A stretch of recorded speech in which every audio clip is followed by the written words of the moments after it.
Vous saviez que David Beckham, légende du football et aujourd'hui star mondiale, avait un club e-sport? Ah bah si, c'est écrit là, là, et puis ici. David Beckham a investi dans l'e-sport. Bon, c'est bien. Une star qui s'intéresse à ce truc de geek, c'est vraiment que ça doit être porteur, un secteur plein d'avenir qui attire les plus grands de ce monde. Et cet investissement, il semblait d'ailleurs plutôt pertinent, puisque son club va même être évalué à plus de 120 millions d'euros en 2020, ce qui le placerait en comparaison avec le foot entre le Stade Rennais et l'AS Monaco en termes de valeur. Et puis bon, on peut arrêter les conneries et on regarde la réalité, c'est n'importe quoi, à la limite de l'arnaque, puisque ce même club vient d'être vendu il y a quelques jours pour 120 000 euros. Le club était recouvert de dettes, au bord de la faillite. Mais où sont passés les millions? Comment ça se fait que tout se soit effondré en quelques années? Entrons ensemble dans le monde merveilleux de l'e-sport business. Ce monde où on peut cramer des millions de dollars dans des conneries sans aucune forme de conséquence et recommencer encore et encore. Les débuts de Guild sont assez flous. Initialement, le projet se nommait Lord eSport, fondé en 2019 par un certain Cal Howard, qui était, d'après leur compte Twitter, une franchise e-sport basée à Londres. Premier problème, impossible de retrouver la moindre trace d'activité de cette fameuse franchise. Le compte Twitter n'était qu'un ensemble de partage d'informations et de chiffres en tout genre autour de l'e-sport. Mais pourtant, dès ses premiers mois, le club va acquérir un autre club nommé Psychic eSport, dont encore une fois, je n'ai pas été capable de trouver la moindre trace d'activité significative. Et ce club, il a aussi été fondé par Cal Howard. Donc pour l'instant, la seule activité de ces Lord eSport, c'est le rachat d'une autre boîte détenue par le même fondateur. Et visiblement, ce super projet était vendeur, puisqu'en fin d'année, le fonds d'investissement Blue Star Capital va prendre 12% de la boîte pour 200 000 euros. C'est-à-dire qu'on est sur un club qui n'existe même pas encore officiellement, qui a pas ou très peu d'activité, et où pourtant on peut déjà retrouver un millefeuille de transactions financières, toutes plus incompréhensibles les unes que les autres. Tout ça respire vraiment la passion du jeu vidéo, hein. Mais vous allez voir, c'est que le début. Parce que quelques mois plus tard, tout s'éclaire enfin. Fini The Lord eSport, place à Guild eSport. En juin 2020, le projet prend forme. Guild va entrer en bourse avec une grande levée de fonds qui valorise le club à plus de 120 millions de dollars. Club qui, je vous rappelle, n'est sur aucun jeu à ce moment-là. Il n'existe pas sportivement. Mais si c'est évalué à cette somme, c'est parce que le deuxième cofondateur, c'est un certain David Beckham. Et ouais, tout s'explique. Cette annonce va évidemment faire grand bruit dans le petit écosystème des jeux vidéo de compétition. David Beckham qui investit de lui-même dans l'e-sport, c'est pas rien. Et ça va mettre un coup de projecteur important sur le club avant même sa vraie lancée. La presse et les rapports qui ont été faits autour du club se sont arrêtés là. Guild eSport, c'est le club de David Beckham. Sauf qu'en fait, c'est un peu plus compliqué que ça. Parce que c'est pas vraiment David Beckham qui a investi dans le club. C'est les fondateurs et les investisseurs qui ont offert de l'argent à David Beckham pour qu'il associe son image au club. Et ce qui est un peu drôle, c'est que le contrat stipule très précisément ce qui doit être fait par David Beckham et quelles sont les contreparties. Alors, David Beckham recevra 15% du total des ventes de merchandising, donc tout ce qui est maillot, pull, et de revenus sponsoring, donc tout ce qui va concerner les revenus avec les marques, ce qui semble plutôt cohérent. Le club utilise l'image de la star, en échange, lui, il a une part des revenus qui sont générés. Jusque-là, ça va. Mais il y a un minimum garanti pour David, qui s'élève à 15,25 millions de livres sur 5 ans. Ça veut donc dire que Guild prévoit de réaliser au grand minimum 100 millions de livres de revenus via le sponsoring et la vente de merchandising. Alors évidemment, ça fait beaucoup de zéros. Mais ces chiffres, ça vous parle pas forcément.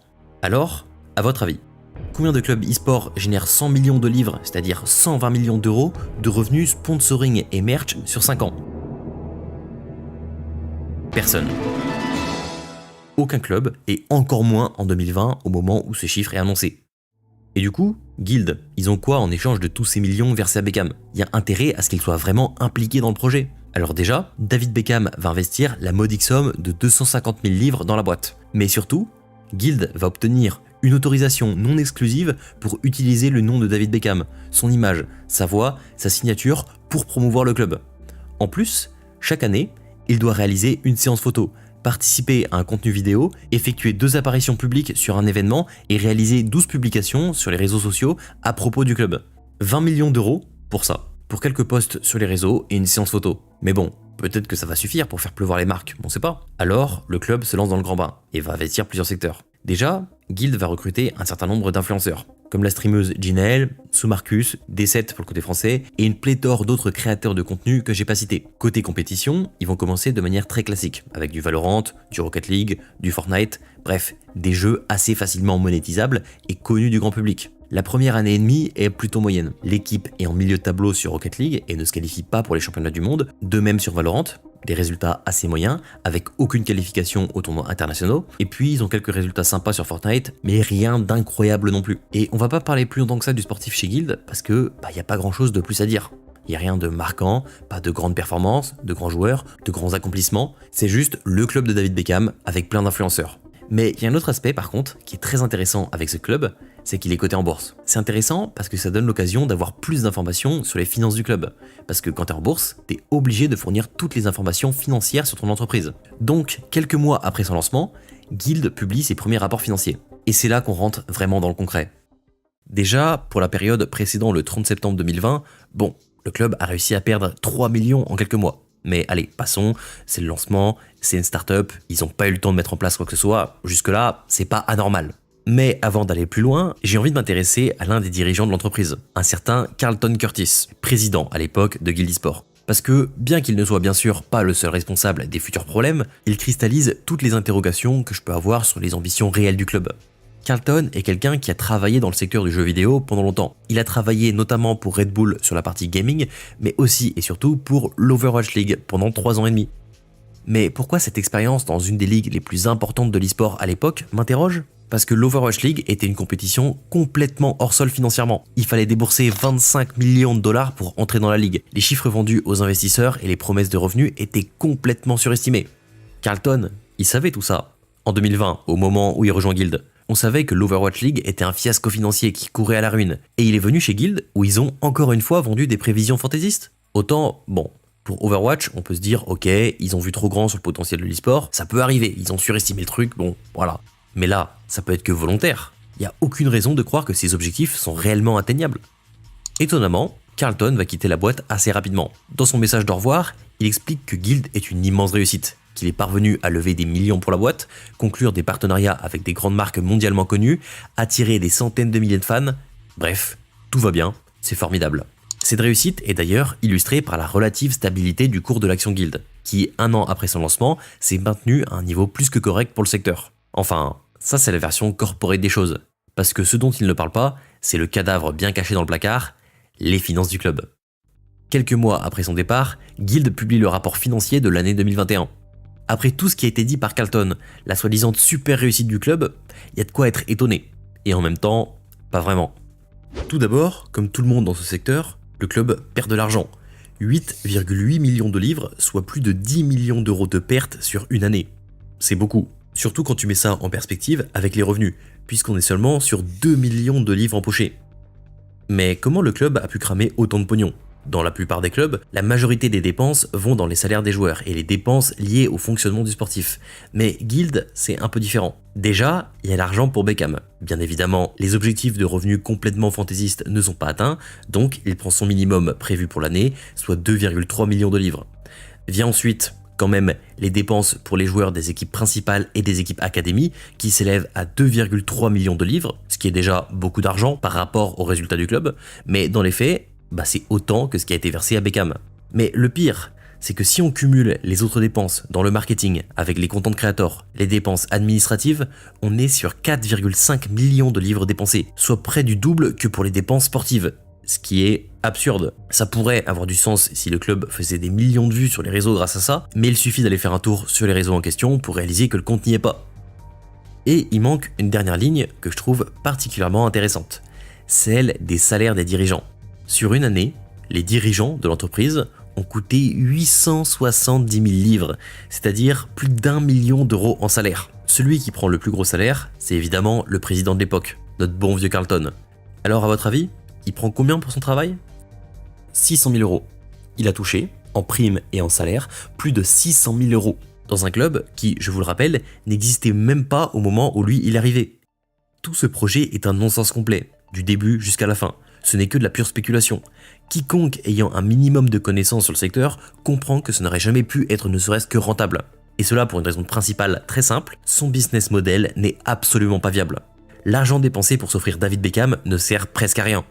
Tout était basé là-dessus, sur l'image de cette star interplanétaire. Sauf que c'est complètement con. Pourquoi c'est con?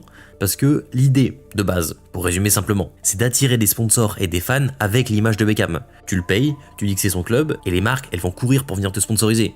Logique? Bah non. David Beckham, il s'investit pas vraiment dans le club. Ce n'est qu'une image sur un site. Il fait pas comme Kameto avec la Carmine Corp, qui vit les matchs, est présent aux événements, il incarne le club, il lui donne une raison d'être. C'est pas du tout le cas avec Beckham. Donc même si ça peut plaire aux marques d'avoir l'image de la star anglaise pour elle, les audiences réelles du club seront quoi qu'il en soit mauvaises. Ils vont avoir peu de fans, peu d'audience, et donc la marque ne sera pas beaucoup exposée, ce qui rendra le deal moins intéressant et forcément pas viable sur le long terme. C'est aussi simple que ça. On ne peut pas le dire dans d'autres termes. Le club, au moins à ses débuts, est une immense arnaque. Les chiffres sont gonflés, voire carrément faux, et les sommes attendues sont complètement illusoires. Maintenant, la vraie question, c'est est-ce que cette arnaque, elle est volontaire? Les chiffres ont été volontairement gonflés pour vendre des projections bidons à des gens qui n'y connaissent rien et prendre au chèque? Ou alors, on est sur de l'incompétence à un niveau rarement atteint, quoique c'est peut-être un standard en fait maintenant, avec des gens qui dirigent le projet, qui n'y connaissent vraiment rien au fonctionnement de ce business, ce qui semble dur à croire au vu de leur passé. Là-dessus, chacun peut spéculer. Peut-être que c'est un mélange un peu des deux, peut-être qu'il y a aussi d'autres raisons extérieures. Mais le problème dans tout ça, c'est qu'il y a des gens qui ont investi dans le club. Et ouais, ils n'ont pas joué avec leur argent. Il y a des personnes qui ont acheté des actions, qui ont investi des millions dans le club. Et évidemment, vous vous doutez bien, avec tout ce que j'ai dit, tout s'est pété la gueule en quelques mois. Dès que les premiers rapports sont sortis et que les gens ont commencé à comprendre que ce club ne sera jamais viable financièrement, le château de cartes s'est écroulé. Il y a des dizaines, des centaines de personnes qui ont perdu une quantité énorme d'argent. Les seuls qui ne sont pas fait avoir, comme par hasard, c'est David Beckham qui a bien touché ses millions pour faire 2 spots et demi de pub et les premiers dirigeants qui sont pris des gros salaires. Évidemment, les investisseurs, ils sont pas si bêtes. Ils ont rapidement compris qu'ils étaient en train de se faire enfler et tous les dirigeants originaux ont quitté la boîte seulement quelques mois après le lancement du projet. Les finances se sont par la suite légèrement améliorées. Le contrat avec Beckham a été renégocié, mais quoi qu'il en soit, c'était trop tard. Son business model n'était toujours pas viable, l'argent avait été dilapidé, les caisses vidées, et le club a inévitablement été revendu pour 100 000 livres en septembre 2024, sans que personne ne soit vraiment surpris. L'avenir du club est plus qu'incertain. Les résultats sont toujours mauvais, il n'y a pas une seule performance vraiment notable en 4 ans d'existence, les choix sportifs sont toujours douteux, le club n'a aucun fan, personne s'y intéresse, le contrat de David Beckham se termine dans un an, et le club continue de perdre des millions de dollars sans entrevoir de possibilité de combler tout ça. Mais cette folie aura peut-être eu un mérite, montrer l'exemple de ce qu'il ne faut pas faire. Les clubs comme Guild, qui dépensent sans compter, semblent se faire de plus en plus rares, même si c'est un secteur encore très fragile financièrement, notamment à cause de ce genre de clubs qui refroidissent les investissements, de plus en plus de projets portés, au moins en apparence, par de vrais passionnés se font un chemin, montrent la voie, avec des vraies audiences, des vrais fans, et non pas uniquement des chiffres bidons et mensongers.